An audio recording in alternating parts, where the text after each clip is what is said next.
মিরপুর শেরেবাংলা জাতীয় ক্রিকেট স্টেডিয়ামে দেশের প্রথম ক্রিকেটার হিসেবে ১০০তম টেস্ট ম্যাচ খেলেছেন মুশফিকুর রহিম। ২০০৫ সালে লর্ডসে অভিষেক হওয়া মুশফিক দেখতে দেখতে ২০ বছর টেস্ট খেলে ফেলেছেন।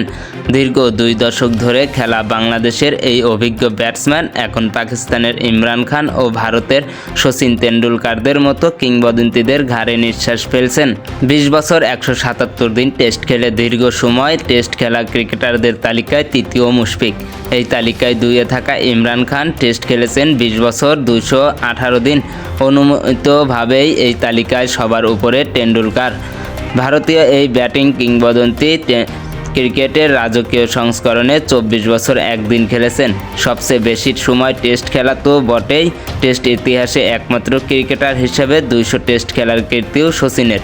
ভারত, ইংল্যান্ডের, অস্ট্রেলিয়ার মতো বছরের ভুরি ভুরি টেস্ট খেলার সুযোগ পায় না বলে বাংলাদেশের কারো ২০০ টেস্ট খেলার হিসাব না হয় বাদই থাকলো।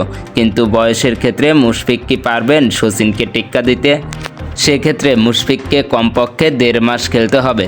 বর্তমানে তার বয়স ৩৮ পেরিয়ে গেছে।